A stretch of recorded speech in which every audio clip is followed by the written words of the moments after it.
Bonjour, bonjour Monsieur Bakou. Bonjour. Je suis très honorée de vous rencontrer. Parce que j'ai simplement regardé ça depuis mon écran, et comme tout le monde, donc je suis très honorée. Je vous remercie de m'accorder ce petit moment.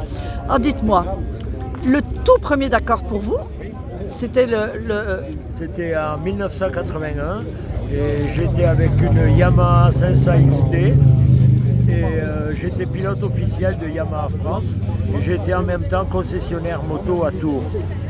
Et donc j'ai la particularité de mon premier Dakar, c'est que j'étais jamais allé en Afrique, donc j'ai à la fois découvert l'Afrique et le Paris-Dakar, qui était une course qui m'intéressait beaucoup parce que auparavant j'avais fait 15 ans de motocross et de nombreuses courses de motocross et j'avais été champion de France de motocross.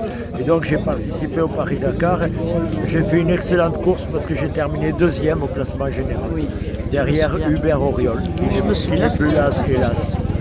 Voilà, et puis ensuite j'en ai fait 8 autres, quoi. Voilà. C'est merveilleux. Donc, après, il y a eu 8 Dakar.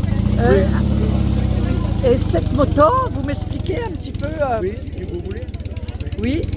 Elle a participé au Dakar en quelle année, celle-ci? Non. Elle n'a jamais participé au Dakar, mais c'est une moto que j'ai faite pour la route des légendes, là où nous sommes. D'accord. Parce que si vous voyez de ce côté, elle est BMW Le Point, comme la moto d'Hubert Auriol, c'est un clin d'œil pour lui. Et de l'autre côté, elle a le design de Yamaha. Très touchant. Voilà, c'est pour ça. C'est très touchant. Ben, c'est une belle histoire cette moto quand même. Voilà. Mais écoutez, aujourd'hui, il y a du monde qui admire ce Dakar, enfin, les participants, cette route des légendes. Ça a été une épreuve médiatique incroyable dans les années 80. C'est parti du bas, c'était à peine connu, et puis tous les ans ça a augmenté jusqu'à faire une épreuve mythique, quoi. C'est ça. Voilà. Moi, j'avoue ne plus regarder depuis 10 ans le Dakar d'aujourd'hui. J'aimais cette époque quand il y avait encore des boucs non électroniques. Bien sûr. Voilà. Alors c'était un Paris-Alger-Dakar, c'est-à-dire le vrai. Et puis que l'Afrique.